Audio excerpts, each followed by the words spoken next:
Nevada, the great silver state and the gold.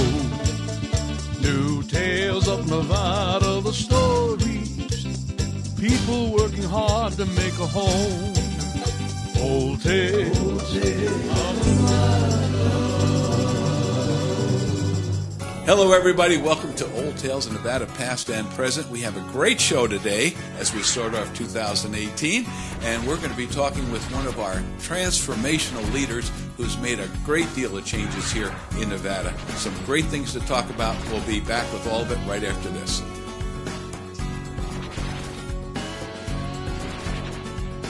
Hi, I'm Hugh Roy Marshall from the Marshall Mint, Virginia City and Reno, Nevada. I'm to introduce you to the Let 'em Run Wild Horse Mustang series, which depicts the wild Mustangs herd running free, the mare and its foal, the wild Mustangs fighting for love. These ingots are a limited edition double-struck product on 1 troy ounce 3-pine silver and are only available at the Marshall Mint, Virginia City or Reno, Nevada. Get your piece of history today. All of us at Shoeman's Custom Cycle are ready to get you and your Harley ready for the road. From oil and tire changes to high-performance engine upgrades and dyno tuning, we at Shoeman's have got you covered with experienced factory-certified mechanics and a full-service machine shop loaded with parts and accessories. Shoeman's Custom Cycle has been serving Northern Nevada since 1988, so ride on down to Shoeman's Custom Cycle at 275 East 4th Street in downtown Reno. Shoeman's Custom Cycle, we're the biker's bike shop.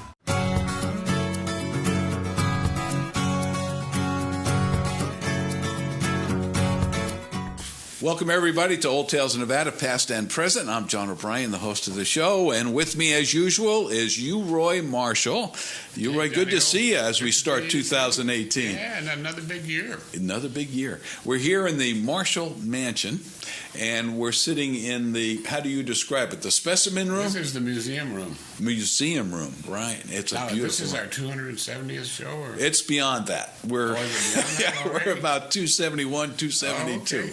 Yeah, we started, I was thinking about that today. Uh-huh. We started this way back in 2010, I think. Yeah. So we're going on our 8th year of doing Old Tales of Nevada, and we've had a great time. They had a lot of great shows. A lot of great shows. A lot Yeah, from each other about things around the area. Yeah. Our special guest today is Mr. Len Stevens, and as you look at Len, you probably recognize his face.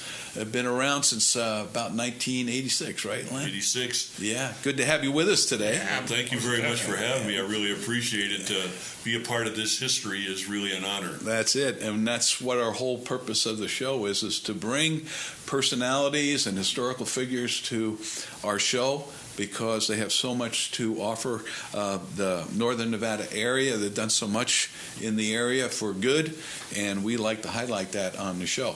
Roy himself, though, is also a great asset to Northern Nevada and spends a lot of his time up there in the Comstock, and some great things have been happening up there, right, Roy? So let's start by updating people what you've been doing up there. Yeah, well, we found probably the largest platinum deposit in the United States at the Comstock, which is a great, unusual event because, as we all know, that silver and gold were the main minerals there. Yes. And it was very important to the country because the country was broke after the Civil War.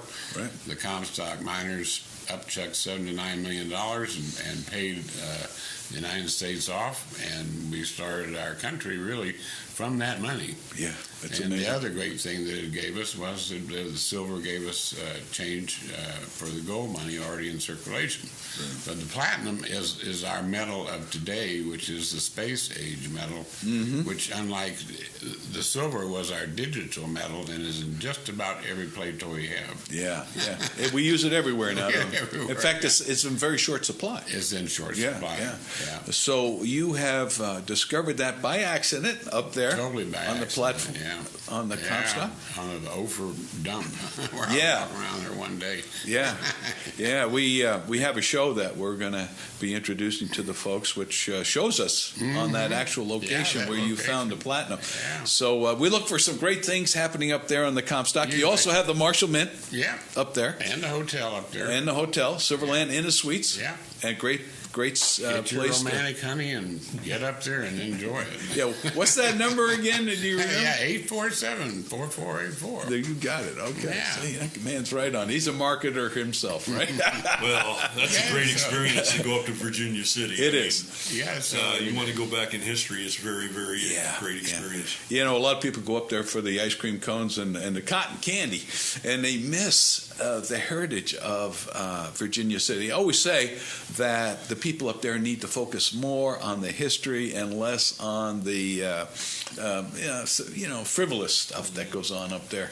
The events are okay and all that kind of thing, but it's the history that makes this area so important, right? And isn't it amazing that in 2018 we're still discovering things that after all these years being up there and what you've done up there, and here you all of a sudden now you're discovering platinum up there. I know. In 2018, that's new technology allows us to see that and find it. And there's other metals too that are very mysterious up there that come with that. That they need today. Things, So anyway, back to you, Len. Welcome to the show. Thank you so much. Thanks a lot. We've seen your face. We've seen you at the university. We see you in a lot of places because you're involved in so many aspects of Northern Nevada activities. We always like to ask, though, where you came from. I detect an accent there that's not a Nevadan accent necessarily. Well, it's a Midwestern accent. Yeah. I come from Cleveland, Ohio. Okay. But I moved out here. I really started moving west from the day I graduated from high school. Came out west sort of through the military. I went to college first for a while and was on a basketball scholarship. Was really over my head in basketball and was very depressed.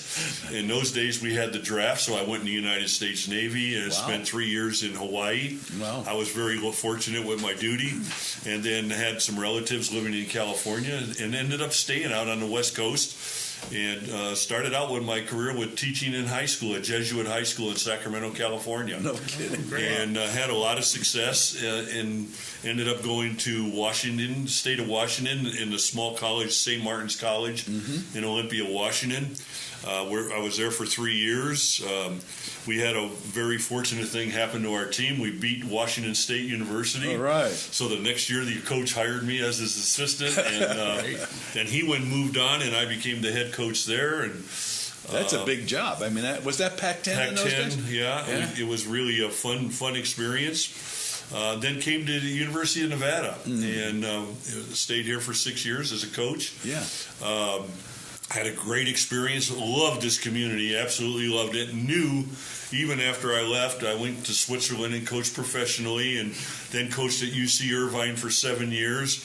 But knew when I retired from coaching that this was the place I was going to live, because I just loved the people here. And we were in San Clemente, California. I mean, we were living in a great place, Newport Beach area. Yeah.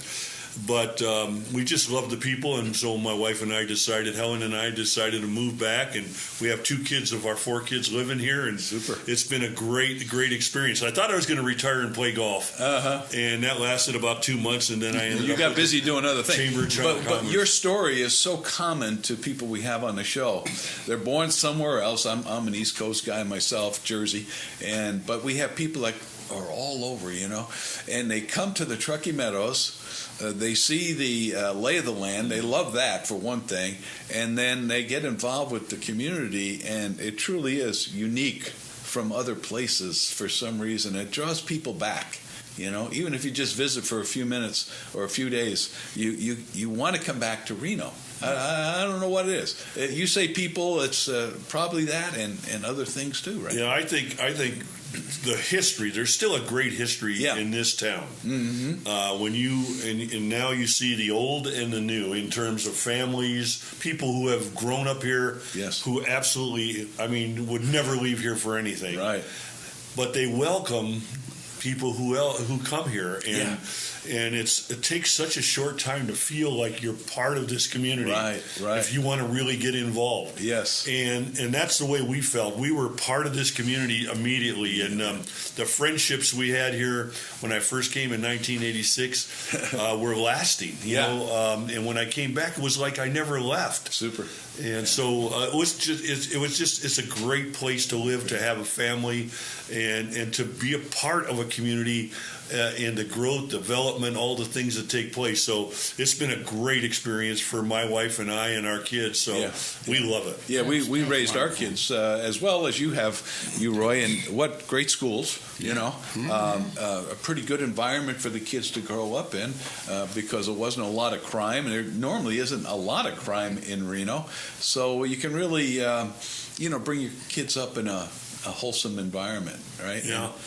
I think too, when you come from a different place and now you're involved in what's happening, what's happening over the last 4, 5, 6 years since that economic downturn has started to climb.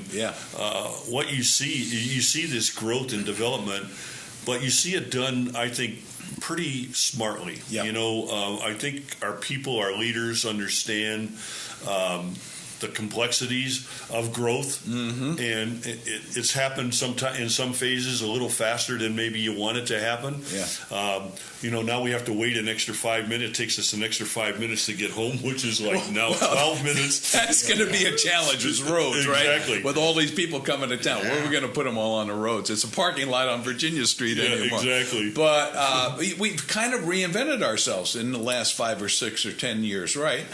Because we've had to show some ingenuity to make things work in Reno. Like Lance Gilman out there with the Industrial Center, what you're doing locally to enhance business here in Reno itself. I mean, you can't just depend on gaming for the welfare of Reno, or just the university, for example. They're all assets, but we've had to have entrepreneurs come to town to really put this whole puzzle together to where we are now, where it's booming again, right? Well, we're evolving. We're evolving, That's what I think. And the thing about it, I think what we're really finding out is that all along, from the beginning, we've had resources to be a great community. Right. When you have a university in your town, that's an unbelievable resource. And when you have all the other things now that are taking place in terms to entrepreneurial things that are taking place, gaming has foot the bill for a long time in this state, but in construction, and now we're seeing things that require education, that they're producing jobs. It used to be, I think the percentage was 63% of our graduates from the University of Nevada would leave the state to find a job. And now we're allowing those people to stay here to build their families and to stay here with good jobs. And so that evolution that requires education for jobs has really changed, and it's building our university, our community in the right way. Absolutely, yeah.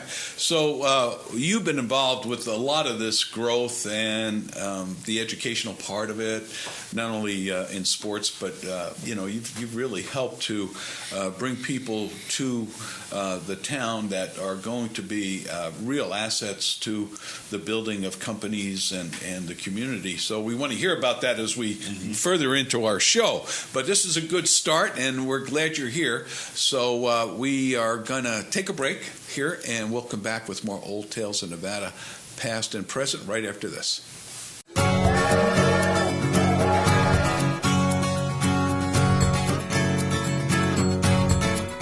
Buy Nevada First Gift Shop and Visitor Center at the Reno Town Mall is the place to buy local Nevada-owned products. There is over 4,000 square feet of unique items to choose from. Art, jewelry, books, music, inventions, clothing, candy, pottery, toys, even Nevada-made wine and more. Why, you can even purchase a gift basket full of Nevada-owned products. Buy Nevada First Gift Shop, located at the Reno Town Mall, 4001 Virginia Street in Reno. Buy local first. Hi, I'm Paula. And I'm Dan. We're the producers of the Tanner's Marketplace Antiques and Craft Shows at the Livestock Event Center on Wells Avenue. I'd also like to tell you about our everyday location. We're at Somewhere in Time on South Virginia Street. We're antique antiques, booth number 46. You'll find paintings by Nevada artists, collectible glass, vintage jewelry, Native American jewelry and baskets, antiques and unusual to unique items. Find it all at Antique Antiques inside Somewhere in Time at 1313 South Virginia Street. Come see us. Somewhere in Time is a place to find what will be treasured for all time. A store full of the unexpected. High-end die-cast models, vintage and antique furniture, Fenton glassware, kerosene lamps, toy trains, vintage neon, a new home decor selection, brothel and casino memorabilia, jewelry creations, and cameras in large collections throughout the store. Bring the family and find the unexpected that will be treasured for all time at Somewhere in Time on Virginia Street in Reno. Hello, and welcome to Boutique Elegante. Today we're showing our fabulous collection of sweaters for fall, teaming them with fabulous denims in all colors. For a day in the city, wonderful nubby jackets, a perfect black and white tweed suit, and day into evening in a three-piece black opera suit. For an evening out, dinner, or the opera, more exquisite fashions for that very special occasion. All of this and so much more at Boutique Elegante.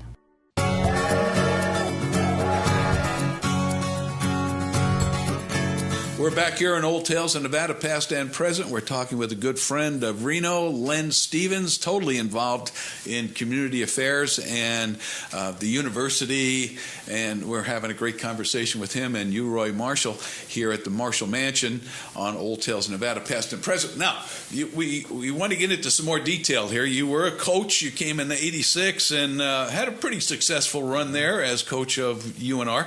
Then you left and went back to California. Why, we don't know. But Yeah. you were coach over there as well. And then you came and went to Europe, and then you came back to Nevada. All right. So what was your first entrepreneurial adventure here in Nevada?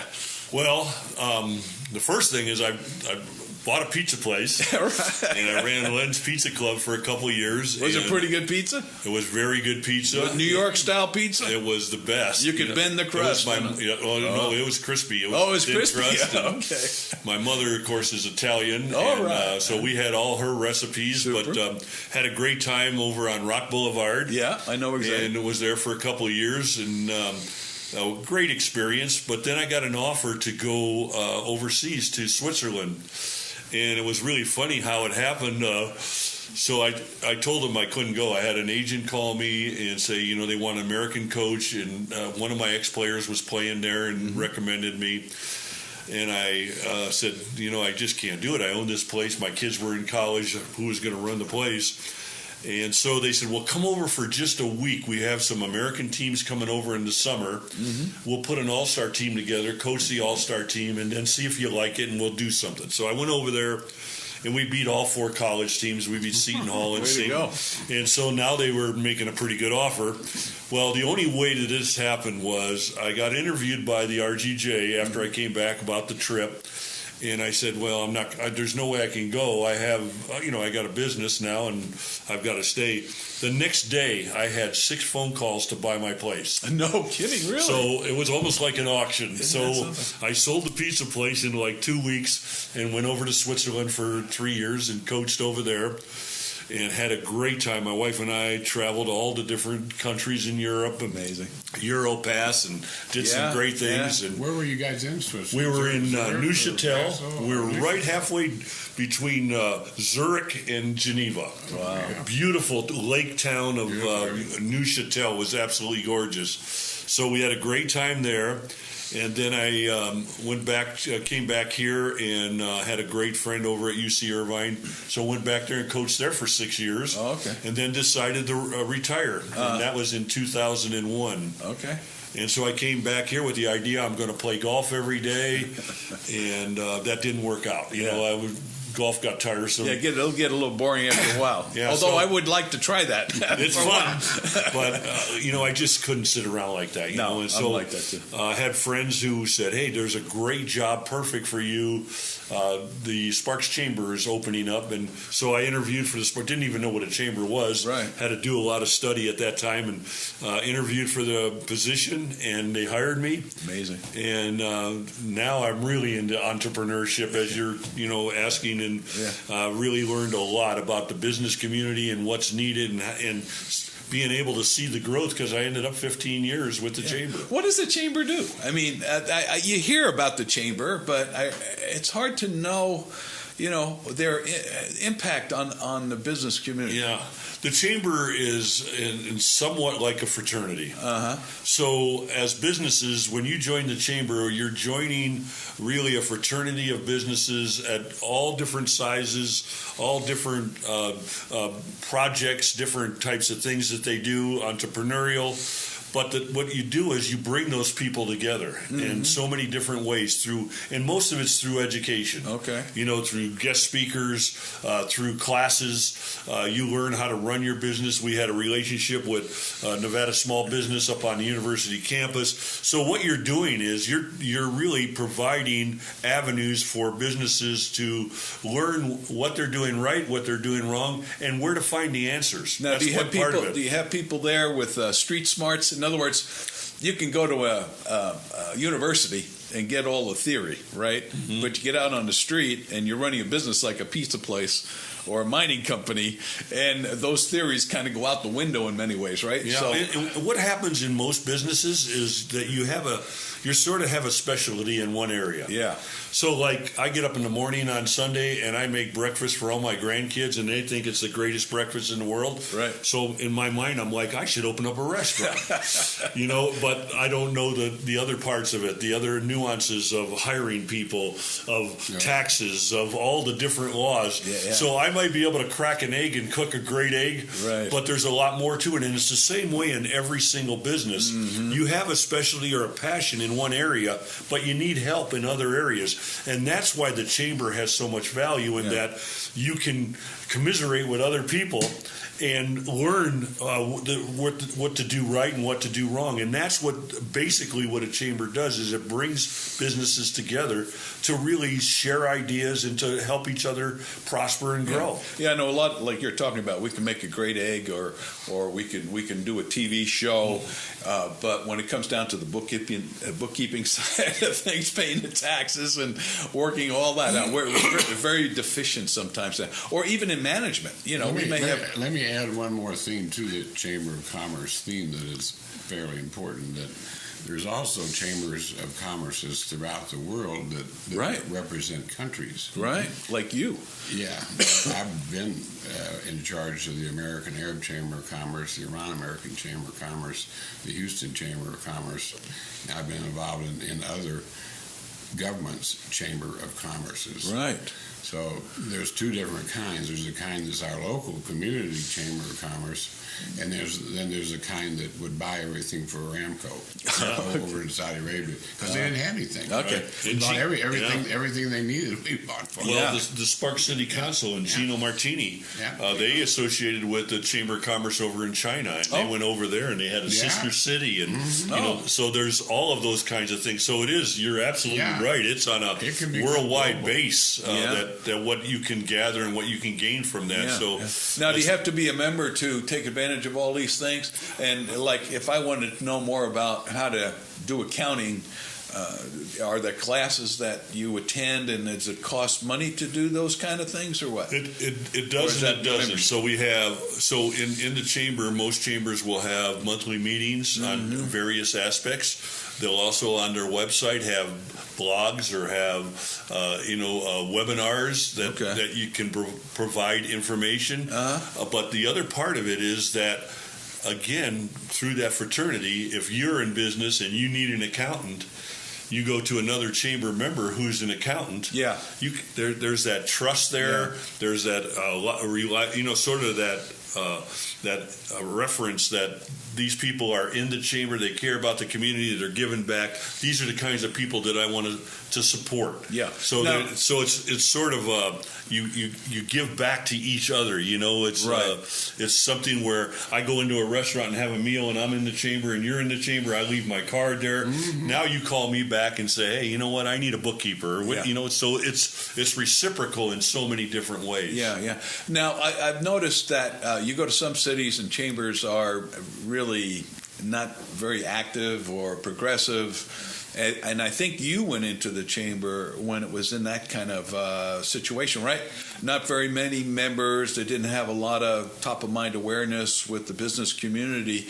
But you being a leader, as we said, a transformational leader, you went in there and changed things up. Tell us what the membership was and what it was when you left. Yeah, I'm a competitive person. So for me, it's like I want to see how I can make things better. And as I said earlier, I applied for the chamber and I didn't know a lot about it. Right. But what I did was when I took over the Sparks Chamber, I was in the Sparks Chamber, we had about 350 members and 97% were from Sparks. So that was the first thing. And there was a Reno Chamber also. Yes. But that wasn't enough for me, you know. And so the first thing I did was I held these gatherings with chamber members. And all I simply did was tell me what you need. Good idea. You know, tell me what do you want from your chamber. And I started to do these little mini surveys, and so we started in that little phone booth or that little railway booth on Victorian Square, one room office. Yeah, but. So it was like, that's how we evolved. So we started with events. We started with webinars. We started with monthly meetings with different speakers. So we started to grow that way, and we became known as the ones that have a lot of value. Sure. So all of a sudden, in a 4-year period, we went from 15% of our members being outside of Sparks to 53% of our members being outside. We went from 350 members to 1,600 members in a 4-year period. Congratulations! But it was absolutely, and it was myself and Lynn Tackman, and then we were starting to grow. I was able to hire. I didn't have any money with the chamber. They were a small chamber. I didn't have a website, so I went up and walked the halls of TMCC and found a girl who was taking a class in computer in website design. Oh, okay. And so I found her for $2.36 an hour. I got her on work study, and I paid her $2.36 an hour. She built our website. Wow. And then she had a friend who knew all the technical stuff about the towers and putting things together. So we started there, and then I went to the air base, or to the National Guard base, and they came in and rewired our whole building for us. These guys were so generous, and they came. So I was very resourceful in finding what I needed. You weren't bashful. And I told them all, hey, I'm on scholarship, I have no money, and they all helped me. And then we went from that little place. We started to grow. Then we rented a building, and then we built our own. We went to Job Corps, and Job Corps, because we were a nonprofit, they brought all their kids in, so it taught all those kids about laying carpet, building walls. Yeah. We did a construction out at the Legends Mall in a warehouse and built offices. So all of these. So that's where you're at. Is at the Legend Mall? That's where they were. Wow. And then and so that's how we grew, and that's how we developed. We put on then we did the Star Spangled Sparks out at the marina every 4th of July. Sure. And so we were all over. We were in the community. We gave out scholarships. We had Best Kids programs where we took 25 kids from every middle school, and we took them on field trips. Oh, super. I mean, all of these kinds of things. So that's how we grew it. We showed value, and we were a part of the community. Super. We're going to take a break right there. We'll come back with more with Len Stevens and the great contribution you've made to the local area here in Northern Nevada on Old Tales of Nevada, past and present.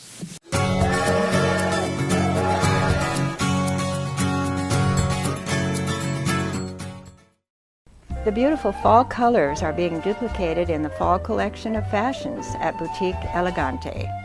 Sweaters are either in the crayon colors for fall or soft muted shades in bark and beige. For our cold winter days, jackets and vests are the perfect answer. Faux fur and faux leather are the strong fabrics for this season. Team them with maxi skirts for a beautiful seasonal look. All of this and so much more at Boutique Elegante. Hi, I'm Chris from Past Time at Somewhere in Time. Are you looking for that one-of-a-kind gift that you can't find in the big department store? I have something for all occasions. Got stuff? Need to know whether or not it has value or how to sell it? We can help with that too. Come and see me Tuesday or Wednesday at Past Time in Somewhere in Time at 1313 South Virginia Street in Reno. Just ask for Chris. Deluxe Travel, locally owned and operating since 1991, is the home for travel to Mexico and Central and South America. The crew at Deluxe Travel is bilingual, trustworthy, thorough, and caring. They will do everything possible to make your dream vacation the best it can be. Now is the time to book for winter travel, so stop by the office at 100 California Avenue or call 686-7000. You can also check us out on our website at deluxetravelLTD.com. At Deluxe Travel, we sell dreams. Come in and plan yours. Hi, I'm Paula. And I'm Dan. We're the producers of the Tanner's Marketplace Antiques and Craft Shows at the Livestock Event Center on Wells Avenue. I'd also like to tell you about our everyday location. We're at Somewhere in Time on South Virginia Street. We're Antique Antiques, booth number 46. You'll find paintings by Nevada artists, collectible glass, vintage jewelry, Native American jewelry and baskets, antiques and unusual to unique items. Find it all at Antique Antiques inside Somewhere in Time at 1313 South Virginia Street. Come see us. Hi, I'm Hugh Roy Marshall from the Marshall Men, Virginia City and Reno, Nevada. Come to introduce you to the Let 'em Run Wild Horse Mustang series. Which depicts the Wild Mustangs herd running free, mare and its foal, the Wild Mustangs fighting for love. These ingots are a limited edition double-struck product on 1 troy ounce 3-pine silver and are only available at the Marshall Mint, Virginia City, or Reno, Nevada. Get your piece of history today. Welcome back to Old Tales of Nevada, past and present. We're having a great conversation here with Len Stevens, but just to let everybody know who we are, I'm John O'Brien, the host of the show, and with me, as usual, the co-host, Hugh Roy Marshall, and we're sitting here in the museum room of the Marshall Mansion, and you can tell from what you see around here that Mr. Marshall is a collector from... How old, you Roy? When did you start collecting all of this stuff? Well, probably 5 or 6 years old. 5 or 6 years old. You had that passion. Get my granddad's change and then polish it up with an eraser. And started collecting. Yeah. They used to have some neat change. They had those unusual pennies. Yeah. In their pocket. Yeah, that's great though. But if you walk through this house, there's like historical items everywhere, right? Yeah, especially from the Comstock and places in California, the old mining claims and things like that. So, well, that library. The library. That is. Look at all those. My wife would go crazy if she ever saw that library. Yeah. It's just absolutely amazing. And I've asked you, Roy, I said, did you read all those books? And he tells me yes. I said, man, that's a challenge to get through all of that, right? I used to read 150 books a week. Wow. You're just a speed reader then. Yeah. Yeah, you are. You are a very educated man. I mean, I can ask him almost anything, and he has an answer for me, So, that is amazing. Yeah. Hey, one thing I wanted to ask you, we're talking about the chamber and how well you did there, but you made a quote in some of this information I have about you, and you said, as a leader, the first job of a leader is to define reality. What did you mean by that? Well, you learn this in coaching. Not everybody is on equal level when you're in coaching. And there's 2 ways that you can deal with that situation. Number 1, you can dwell on what you don't have, or you can dwell on what you have. Oh, okay. And so reality is what you have. Okay.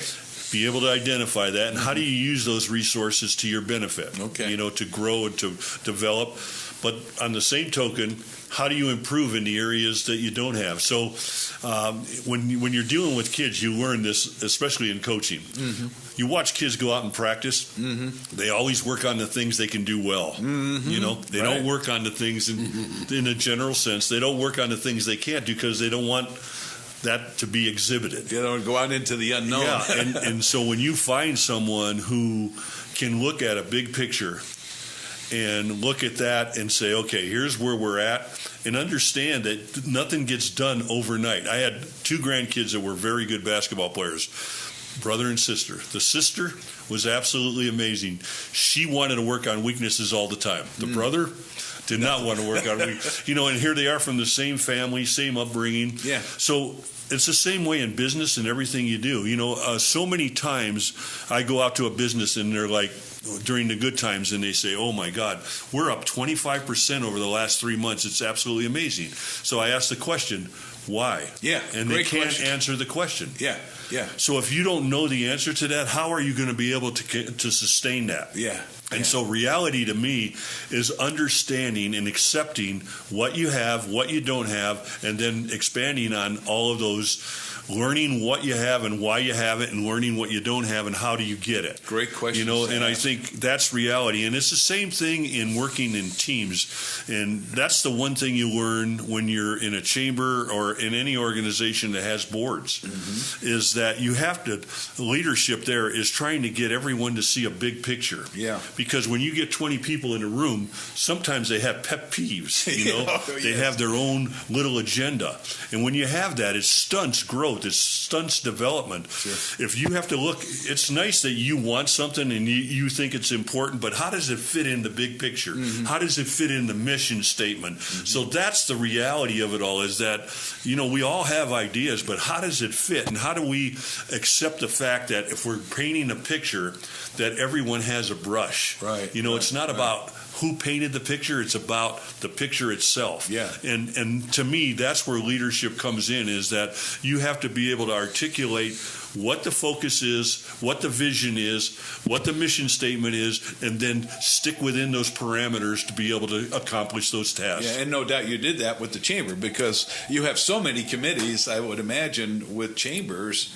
And what is their top priorities? What is their mission? And get them to execute and accomplish what you want them to do. You had a big responsibility. Yeah, and when that really came to fruition was when the first time, for the first time in the history that anybody knew, we merged with the Hispanic Chamber. Right. So that was bringing a whole different culture together.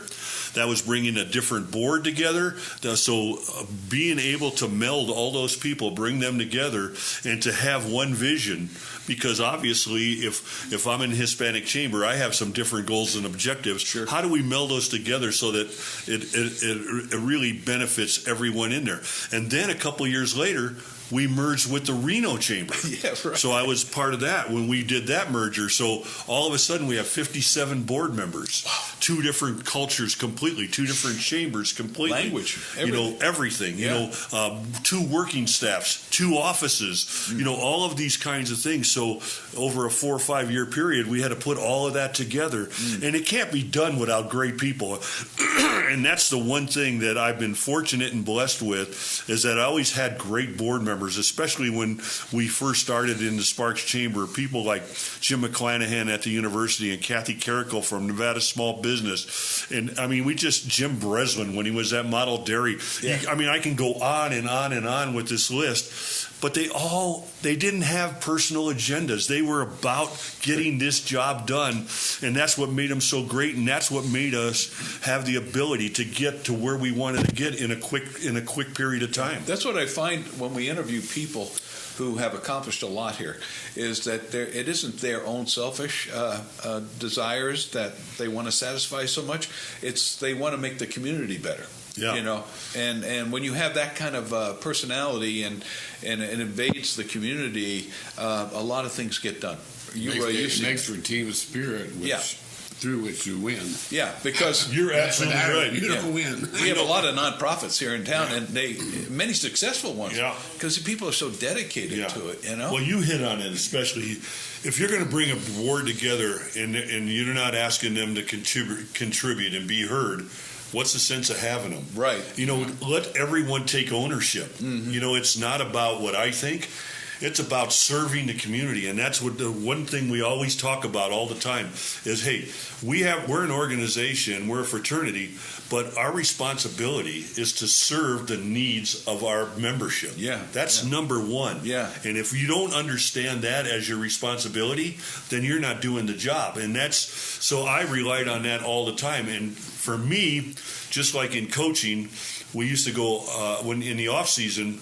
We'd always have a group of coaches from all over the country get together and talk about things we did on offense and defense, technique-wise. Well, it's the same thing on a board. I want someone who is really astute at marketing. I want someone who understands finances. Right. I want someone who understands events. I want someone who understands promotion, development. so that I can put all of these things together, your expertise together, to build that and paint that one big picture. And that's the important thing. Yeah, that's wonderful. So you accomplished so much with the chamber. And how many years were you there? 15 years. 15 years. But finally, you decided to retire, right? Well, we had merged the chamber. We have done all those things, and I mean, let's be honest. I'm in my 70s. Yeah, you're in your 70s, really? Yeah. Wow, that's fantastic. So, it was like, it's time. You know, it's time to retire. I have 14 grandkids, and what I had planned to do really was to do something really cool. I was going to, because I was already doing some of these things, speak to different businesses and their employees about team building, speak to their administrators about team building, because I had done a lot of that in the community already with different businesses and organizations. And then the other thing I was doing, that just sort of happened, was I was now meeting with different boards of chamber boards in different communities. So I was meeting with them and helping them build their board and fulfill expectations, meeting with some chamber directors and helping them. And then I would even do their luncheon for them and tell their membership what to expect and how they could help the chambers grow and develop and how they can get the most out of it. Sure. So that was my plan. Well, about a week before I was going to retire from the chamber, a couple people got a hold of me and start talking to me about junior achievement. And I'm an educator. That's my passion, has always been education and everything I've done. So when I started to hear about junior achievement, it was amazing to me that here I had been in the chamber and I'd heard, about junior achievement. But when I found out they were celebrating, that was last year, they were celebrating their 60th year in Northern Nevada, and a lot of people thought that they were junior assembly, the ones that put on the dance. It was absolutely amazing. They had no idea, right? They had no idea. And here, but in this small board we only had about 7 or 8, 9 people. They were the hardest working people you ever saw in your life. Finances weren't the greatest. In our first year, I was able to hire a grant writer who has been absolutely amazing. She's already gotten us over $220,000 in grants. Give us your name. Give us the name. She's amazing. I was hiring a full-time person because we're responsible for 13 counties and 116,000 kids. And last year, I had to turn away 300 requests for classes because the classes do cost money. They cost us approximately $500 a class to teach those classes. It would be a lot more if I didn't have the volunteers to teach them. We have about 370 volunteers that go out and teach financial literacy in the classroom. Unbelievable. For the middle schools and younger schools, it's a 5-hour process. In high school, it's 6 hours. So there's 2 ways that you do this. You teach 1 hour a week for 5 consecutive weeks. We provide all the curriculum. We orient you. The curriculum is unbelievable. It comes from the home office. And, junior achievement, by the way, is going to be 100 years old next year. Unbelievable. So it's been around, and it's international. So, but anyway, and we have to take a break, Len. But I'm sorry. I want to hear about all of this, of course. But I just wanted to mention so many nonprofits been around for 100 years like that, and they really haven't infiltrated the community enough as to what they really do. So anyway, we're going to find out all about junior achievement and what he's going to do in the future here on Old Tales of Nevada right after this.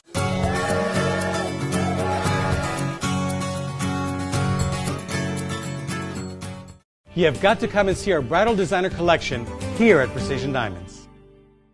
We bought our building, lower the overhead. That means everyday low prices to you.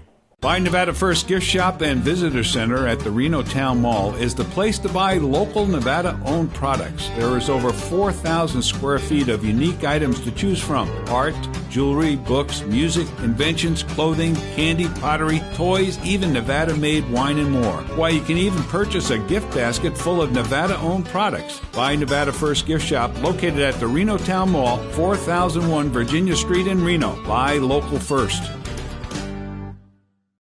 Somewhere in Time is a place to find what will be treasured for all time. A store full of the unexpected. High-end die-cast models, vintage and antique furniture, Fenton glassware, kerosene lamps, toy trains, vintage neon, a new home decor selection, brothel and casino memorabilia, jewelry creations, and cameras in large collections throughout the store. Bring the family and find the unexpected that will be treasured for all time at Somewhere in Time on Virginia Street in Reno. All of us at Shoeman's Custom Cycle are ready to get you and your Harley ready for the road. From oil and tire changes to high-performance engine upgrades and dyno tuning, we at Shoeman's have got you covered with experienced factory-certified mechanics and a full-service machine shop loaded with parts and accessories.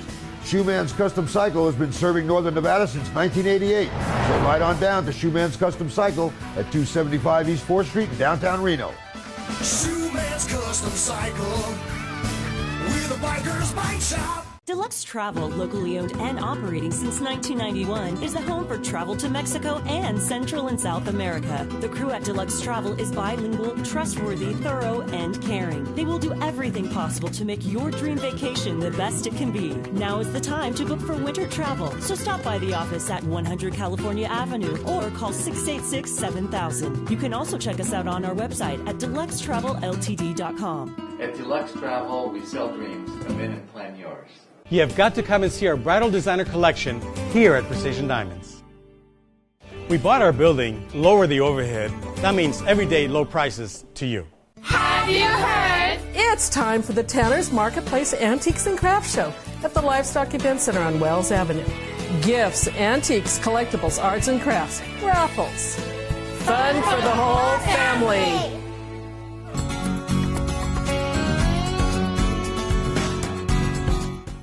We're back here for our last segment of Old Tales of Nevada, past and present. We're talking with Len Stevens. What a guy. Yeah.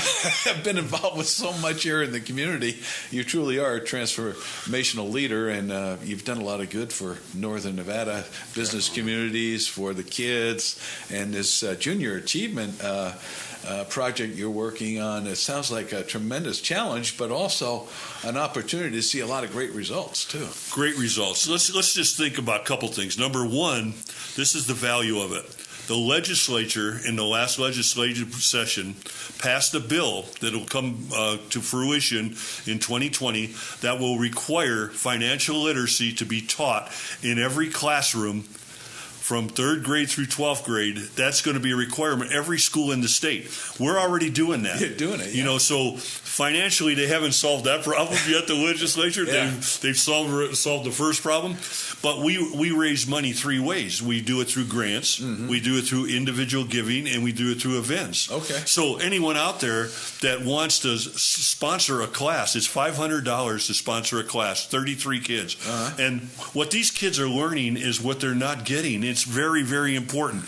When you talk about financial literacy, you're talking about things like opening a bank account. Yeah. When I coached basketball, literally 80% of my kids never had a bank account, and they were 19 years old coming to college. Yeah, didn't know how to balance a checkbook. Didn't know how to do those kinds of things. We used to learn that in general math class. Exactly. But they didn't teach that anymore. Now now those things are necessary. They learn about family.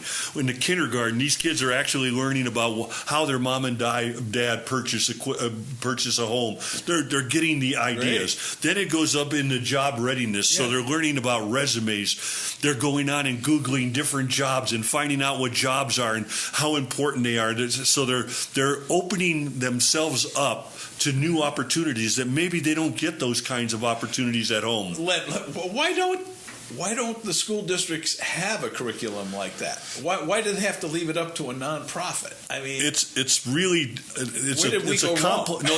a complex answer, yeah. You know. But you look at things that have happened, and there's things like civics now, PE's questionable. You know, there's different things.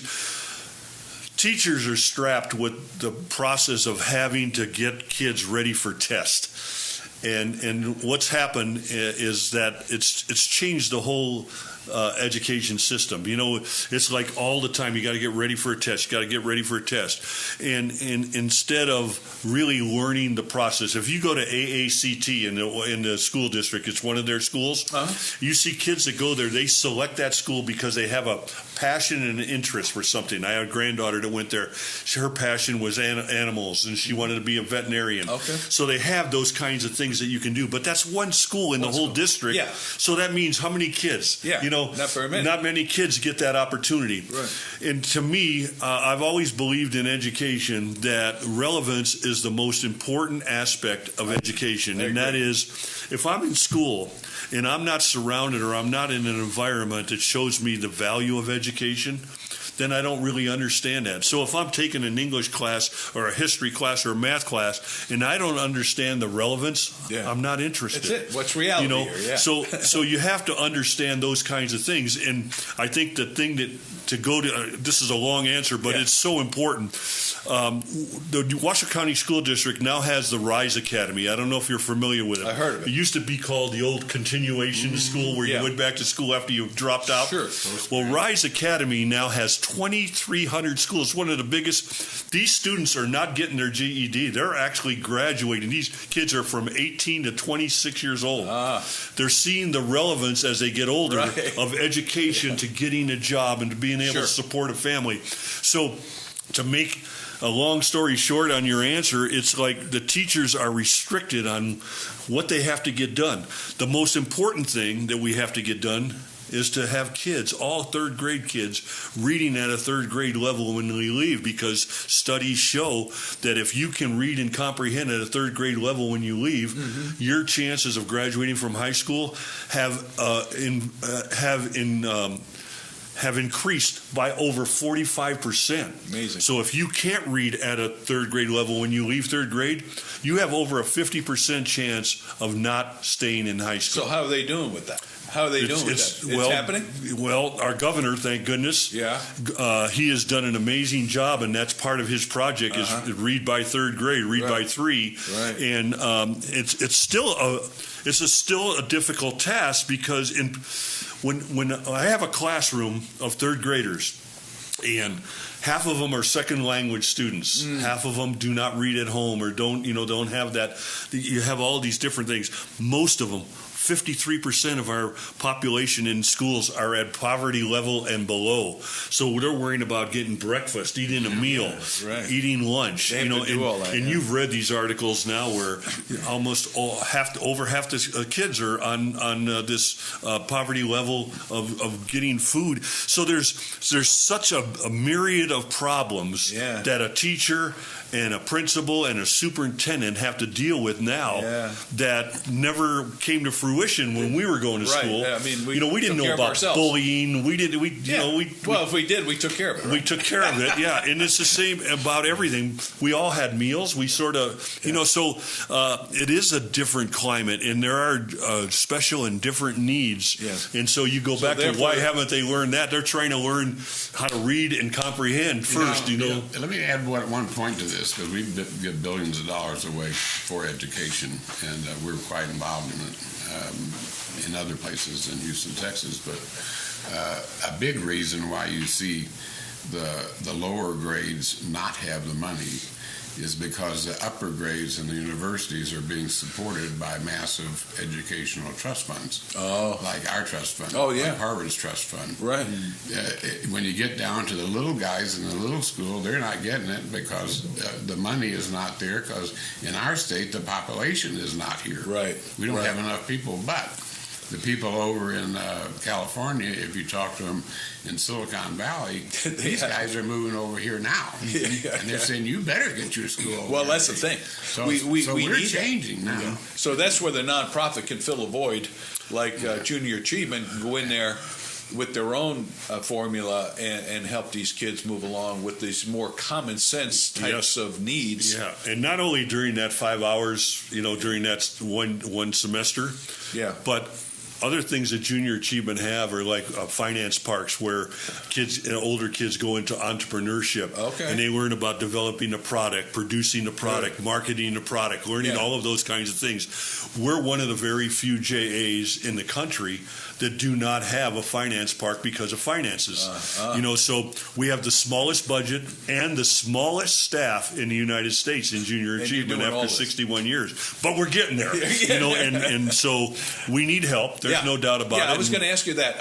If you're, say, a businessman and you want to teach what you know to these young students, how do they qualify for something like this? We teach them. We actually have classes to teach them, and it takes them like 45 minutes to learn how to teach a class. Okay. If you can read and you have a vocabulary, you can teach these classes. And it's not all lecture. There's games involved in these packets. I mean, the kids, it's absolutely amazing. If you saw the notes that these kids write up, and I taught 5th grade, and we worked on resumes and jobs, and these kids came, because of you, I'm going to be a doctor. Because of you, I'm going to look at being, they're exposed to things that they don't maybe get all the time at home. Yeah, so how do they contact JA? So all they have to do just go to Junior Achievement, JANN, Junior Achievement Northern Nevada, and go to ja.renoja.org. Okay. renoja.org, or just call us, 323-8084. Do you have a physical location somewhere? Yeah, we do. Yeah. We're across from Envy Energy. We're in the offices on Delucci Lane, 1575 Delucci Lane. Oh, sure. So we have someone that will come out and teach. If you have a business and they're looking for something to do in the community, we have a lot of them, like Microsoft and IGT and so many banks. Almost every bank is involved in teaching classes. So we go in there and we teach them all at one time and go through the packet and can your kids be like intern at a business? Like we're working now with the school district for their high school seniors. We want them to come in and be an intern to one of our instructors, because you have to be over 18 years to teach the class. But we want to develop a new group of volunteers, so that if we get those kids involved in finding out about JA at a young age, now they get into college. College kids, we're using the business department out at the university. Okay. They can come in and teach classes. Wonderful. And what better way for young kids than to see college kids and to see people in different aspects of life come in and teach the class. Sure. One of the statistics that are amazing is 23% of the kids who take JA end up in the area of expertise of their instructor for JA. So that's how I sold it out. Last story. Yeah. So I had 23 days to get JA taught at the Oasis Academy in Fallon through this grant that we had. So I couldn't find 23 instructors. I needed, because it was JA in a day, where we take over the whole school and teach the curriculum all in one day. Wow. So I saw this statistic, 23% end up in this area. So I went out to the Naval Base, Naval Air Base. Sure. I met the head of the Naval Air Base, the commander, and I said, look, 23% of these kids could end up in the United States Navy if you utilize your kids to your base to teach these classes. In 4 days, we had 23 instructors volunteer from the air base, came out and taught those kids, and those kids had the greatest. They were all in uniform. The instructors came out. It was absolutely great. So, we're figuring out ways to get this done. Yeah, and it's exciting. So if you want to help us, you can contribute. It's a complete write-off, so that's good. $500 will sponsor one class, and if you want to volunteer and teach, it is the greatest experience you'll ever have. Okay, we have to end here. I know that there's Thank more you story so much. to tell, but Thank you you did so a great much. job, Len. Thank you. And Thank you. we are full of pride to have people like you in the community, giving of yourself. Most definitely. And accomplishing so much with the young, the old, the business, sports. I mean, you've hit it all. So don't you leave. You stay right here and keep working. I don't care how old you are. All right. So thanks, Len. Thanks, you, Roy, for letting us be here at the mansion. We especially want to thank the audience that's been with us for all these years as we start the new year. We definitely want to thank you and invite you back next week for another episode of Old Tales in Nevada, past and present. For the meantime, you, Roy, and Len, and myself say goodbye for now. Thank you very much.